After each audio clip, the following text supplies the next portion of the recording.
Hello everybody, today for y'all I'm going to be doing a review on the new Paula's Choice Resist Anti-Aging Serum Foundation.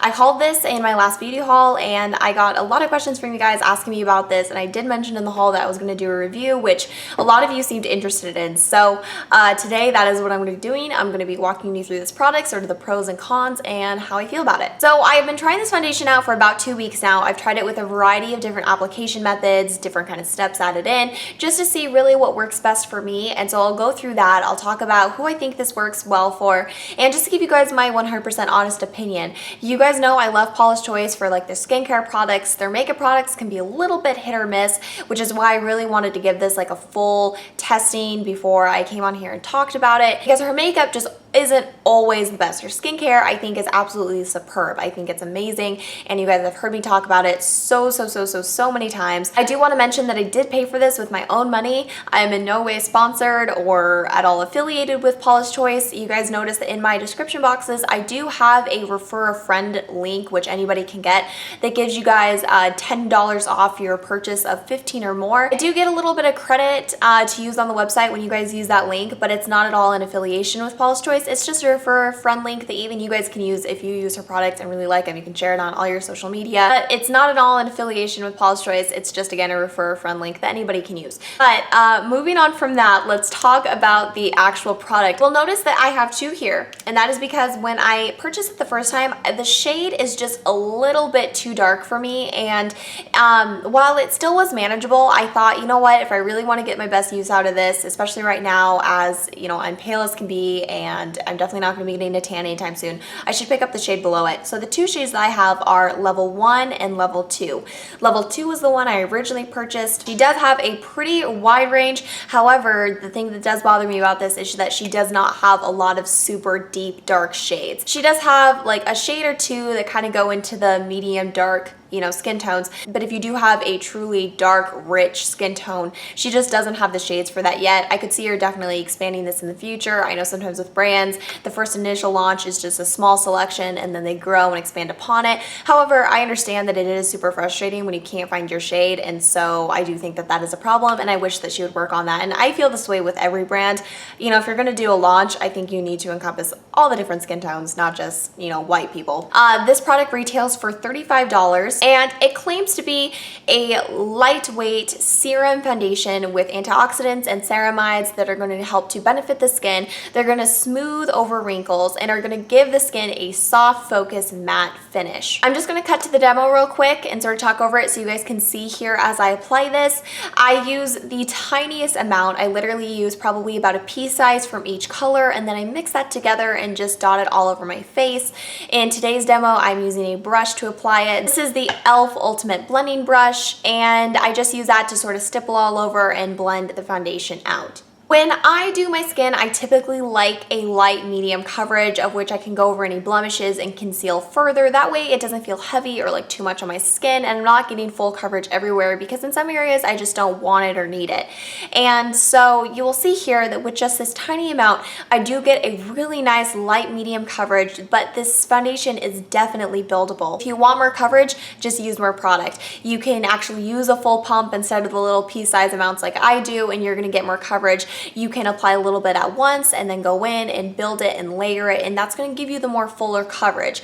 This foundation claims to be buildable and claims to be medium to full coverage, which I actually do agree with. It just depends on the amount that you use, but I find that as far as application methods go, they all surprisingly kind of work the same. I have used this with a, you know, one of those kind of kabuki brushes. I've used this with a stippling brush. I've used this with a beauty blender, and I find that no matter what I use this product with, first of all, it really looks great on the skin, but secondly, it all delivers about the same coverage. I did not prime this foundation today, and I typically never set this foundation because it does have that, you know, very skin-like, soft, focused, matte finish. I find that for me, the finish that it leaves my skin is perfect. I do not feel the need to powder it. I do not feel the need to set it. It feels dry. It feels set on the skin already, and so, you know, why go in and add more product? If you are somebody with more oily skin, though, I could see how you would want to prime and set this just to really help control your oils and to make sure that this lasts all day on you. For me, using it the way I used it today, which is literally just the foundation by itself, I get a good solid 6 hours of wear before it starts to break down. And typically where I see this break down is just the areas where I do get a little bit oily, which is around my nose, sometimes a little bit around my mouth, a little bit maybe under my eyes, and just some of the areas where it can start to settle and crease and, you know, where it gets a little bit oily and a little bit shiny. This can definitely break down a little bit. However, for me, if I do want to combat that, and let's say this is a foundation I'm going to be wearing for 8 to 10 hours, I just prime it beforehand with, you know, some sort of a skin smoothing primer, and that works really, really well. Like I mentioned earlier, I typically never set it because I really just like the finish. If I do want, again, even more extended log wear, something like a setting spray for me works super, super well for this. It kind of gives the skin a little bit more luminosity, and that is actually a really good way to be able to control the finish as well. This definitely has a matte finish to it. It's not at all dry looking, however, but if you are somebody that wants a more luminous finish, you can add some highlighter and you can use maybe some sort of a moisturizing makeup setting spray, and it's going to give your skin that luminosity, that sort of dewiness. But if you are somebody that's very oily and you want that like really, really strong matte finish, like maybe more matte than what this provides, and set it afterwards with some sort of a setting powder, translucent loose powder, to give yourself more of that matte, really, really, you know, flawless complexion. This foundation claims to smooth over fine lines and wrinkles and not settle in them. Personally, I can't really attest to that a whole lot just because those aren't skin issues that I face. As for the matte finish, I do kind of want to talk about that just a little bit further because I am somebody that has dry skin, and not always does a matte foundation sound super appealing. However, while this foundation definitely is a matte finish, you know, it's not one of those that makes your skin look, you know, really luminous and dewy. It definitely is a very natural skin matte look.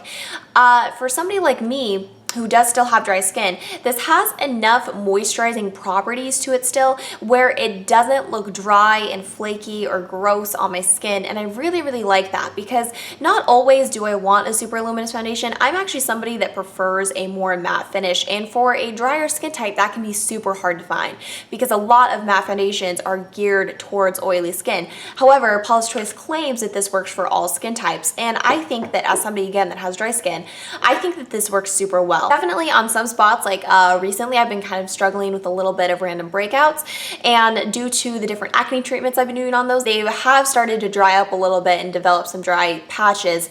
This does accentuate those a little bit. So if you are somebody that has like visible dry patches on your skin, that is how dry your skin is, this is not going to be your best friend. This will definitely accentuate those, and naturally I'm just going to assume that you're not really going to want a matte finish. You're going to want something that's more luminous, so I wouldn't steer you in this direction. For just about anybody else though, I really feel like this foundation just works so well. I love the, again, the natural matte finish it provides. I love that I don't need to set it. I love that it gives me buildable coverage, and on days like today, I can just take a tiny little amount and I can give myself that light medium coverage. However, maybe if I'm going out, if I am, you know, particularly red, splotchy, or breaking out that day, I can apply more and get more coverage. It's very buildable, it's layerable, and it just looks pretty on the skin. It does not look like foundation, and it doesn't feel like foundation. As you guys saw in the demo, this has a very thin consistency to it. So it's not thick and heavy on the skin. It just feels so lightweight and so airy. And I love this in particular too because I've tried other serum foundations in the past. I've tried one from Bare Minerals, I've tried one from NARS, and I have really hated both of those. So serum foundations typically aren't my friend. For whatever reason, I find that the texture and the finish just isn't always the most flattering on my skin. But this seriously is one of the best liquid foundations that I've tried on my skin, and I am just super, super impressed by this, and I would definitely recommend that you guys check it out. If you do go online, again, I have that code down below, which will bring this down to $25, which I think is a fantastic deal for this, especially considering that some drugstore foundations are reaching that $15 to $20 mark nowadays. And if these claims and the properties that this foundation has interest you, I would definitely recommend you give this a go. If you're not satisfied, Paula's Choice has an amazing customer service team that you can contact. They have a 100% money back guarantee. So even if you order the wrong shade, you can contact them and they will help to fix the problem. If you guys have any further questions regarding this product, please let me know in the comments down below and I will definitely answer any questions that you have. If you have tried this or if you are interested in this as well, let me know down in the comments because I definitely love discussing new products with you guys. But that is all. Thank you all so much for watching. I really appreciate your guys' time and I will talk to you next time. Bye-bye.